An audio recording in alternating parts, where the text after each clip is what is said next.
22 अप्रैल 2025। जम्मू और कश्मीर, जिसे भारत का स्विट्जरलैंड भी कहा जाता है और जहां हिमालय से घिरी हुई खूबसूरत वादियां हैं, वहां मंजूनाथ राव अपनी वाइफ के साथ एक कश्मीर ट्रिप पर गए थे। श्रीनगर से महज 90 किलोमीटर की दूरी पर एक छोटा सा डिस्ट्रिक्ट आता है पहलगाम। पहलगाम से 5 किलोमीटर माउंटेन ट्रेक करने पर आता है बैसारन, जो कि चारों तरफ से पहाड़ों से घिरा हुआ है और टूरिस्ट्स के लिए एक बहुत ही खूबसूरत और बेहतरीन जगह है। लेकिन किसे पता था कि मंजूनाथ राव का अपनी वाइफ के साथ ये ट्रिप उनकी ज़िंदगी का आखिरी ट्रिप बन जाएगा, और कि बस मंजूनाथ राव ही नहीं, उनके साथ और 27 लोगों की इस ट्रिप पर जान जाने वाली थी और ना जाने कितने ही परिवार उजड़ने वाले थे। 8 अप्रैल 2025 भारत के होम मिनिस्टर अमित शाह ने सीनियर डिफेंस ऑफिशियल्स के साथ मिलकर जम्मू और कश्मीर के सिक्योरिटी इम्प्रूवमेंट्स और एंटी टेरर के ऊपर मीटिंग करने के बाद ये कहा था कि कश्मीर में अब सिक्योरिटी इम्प्रूवमेंट्स होंगे ताकि आम लोगों को टेररिज्म से राहत मिल सके। लेकिन महज 14 दिनों के अंदर उनको एक ऐसा सोशल मीडिया पोस्ट डालना पड़ा जो इसी सिक्योरिटी के ऊपर एक बहुत बड़ा सवाल खड़ा करता है। तो अब इसका जवाब हमें कौन देगा कि ये किसकी लापरवाही का नतीजा है? क्या ये सरकार की लापरवाही से हुआ है, या क्या इसमें सरकार से ही कुछ जुड़े हुए लोग शामिल थे? आइए जानते हैं कि पहलगाम टेररिस्ट अटैक के पीछे आखिर किसका हाथ था और आगे ऐसे अटैक्स को हम कैसे रोक सकते हैं। तो चलिए सबसे पहले पहलगाम के टेरेन को समझते हैं कि आखिरकार टेररिस्ट ने इस वारदात को अंजाम कैसे दिया है। जहां ये हादसा हुआ है वो जगह पहलगाम से 5 किलोमीटर दूर एक पहाड़ के ऊपर था, जहां गाड़ी से जाना बिल्कुल भी एक्सेसिबल नहीं था और जहां मदद पहुंचने के लिए भी 5 किलोमीटर की माउंटेन ट्रेक करके जाना पड़ता। लेकिन सवाल ये है कि जब हमारी सरकार और पुलिस को पता था कि ये जगह टूरिज़्म के लिए एक इम्पॉर्टेंट स्पॉट है, तो यहाँ सिक्योरिटी क्यों नहीं प्रोवाइड की गई थी?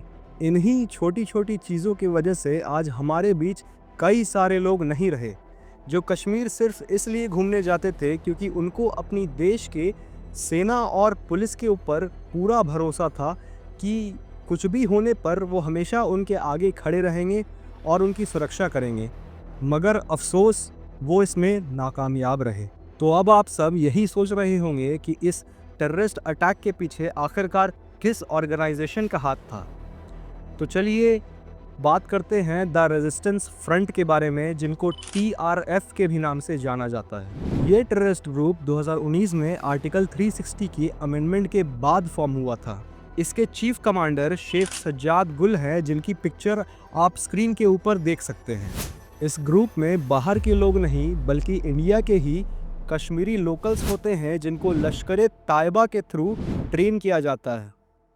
ये कश्मीर में आपको इस तरह घूमते हुए मिल जाएंगे कि आप इनमें और एक लोकल नागरिक में फ़र्क ही नहीं कर पाएंगे, और इन्हें ढूंढना भी बहुत ही ज़्यादा मुश्किल है। ये हमला बहुत ही ज़्यादा दुखद और दर्दनाक है और इस पर हमारे देश के कई पॉलिटिशियंस और एक्टर्स ने भी अपना दुख जाहिर किया है। हालांकि देश में ऐसे भी कई लोग हैं, कई एक्टर्स हैं जो बाहर देशों के तो मैटर्स में बहुत इंटरफेयर करते हैं और उन चीज़ों को बहुत हाईलाइट करके दिखाते हैं, पर अपने देश की किसी भी चीज़ पर वो चुप्पी साध लेते हैं। मैं उनका नाम लेकर उनको जस्टिफाई तो नहीं करूँगा, मगर आप खुद ही समझ सकते हैं वो कौन लोग हैं। ऐसा नहीं है कि देश में ऐसा हमला हमें पहली बार देखने मिला या पहले कभी ऐसा कुछ देश में हुआ नहीं। 26 नवंबर सन 2008 ताज होटल अटैक, 18 सितंबर सन 2016 उड़ी अटैक, 14 फरवरी 2019 पुलवामा अटैक, और ना जाने ऐसे कितने सारे और अटैक्स। 20 मार्च सन 2000 में जब बिल क्लिंटन, जो कि तब यूएसए के प्रेसिडेंट थे, अपने हिंदुस्तानी दौरे पे आए थे, तब भी हमें ऐसा ही कुछ आतंकी हमला देखने को मिला था। और अब जेडी वैंस, जो कि यूएसए के वाइस प्रेसिडेंट हैं, जब अपने हिंदुस्तानी दौरे पर आए उसके बाद भी हमें एक और आतंकी हमला देखना पड़ा। ऐसे हमले इंटरनेशनली भी हमारे देश के सिक्योरिटी के ऊपर एक बहुत बड़ा सवाल खड़ा करते हैं। आइए एक टेबल डेटा के थ्रू समझते हैं कि पिछले कुछ सालों में भारत में ऐसे कितने टेररिस्ट अटैक्स हुए हैं और इसमें हमारे कितने सोल्जर्स ने और कितने हमारे सिविलियंस ने अपनी जानें गंवाई हैं। ये टेबल डेटा हमें साउथ एशियन टेररिज्म पोर्टल के थ्रू मिला है और ये डेटा अप्रोक्सीमेटली एक्यूरेट है। हालांकि हम सब ये देख सकते हैं कि पिछले बीते हुए सालों में भारत में टेररिस्ट अटैक्स कम हुए हैं और इनमें बड़ी गिरावट आई है, मगर हमारा मेन टारगेट ये होना चाहिए कि कैसे इन अटैक्स को और इन ग्रुप्स को हम हमारे देश से उखाड़ फेंके और जड़ से खत्म कर दें।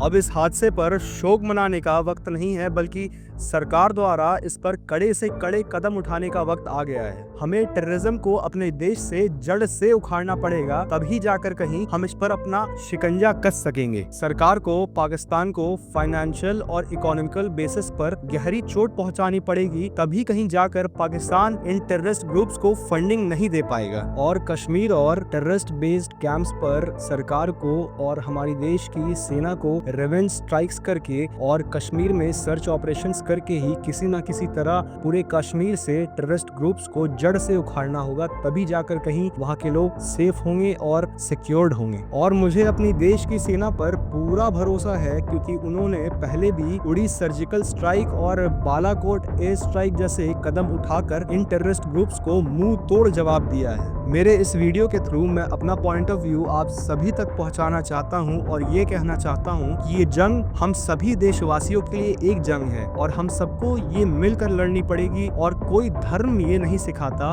कि मजलूमों को और मासूमों को मार दिया जाए। मैं उम्मीद करता हूं कि मेरे इस वीडियो के थ्रू आप बहुत कुछ समझे होंगे और पहलगाम टेररिस्ट अटैक के ऊपर आपको बहुत इन्फॉर्मेशन और बहुत जानकारी हासिल हुई होगी। ऐसा ही और कंटेंट के लिए हमें फॉलो जरूर करें दोस्तों। धन्यवाद। जय हिंद।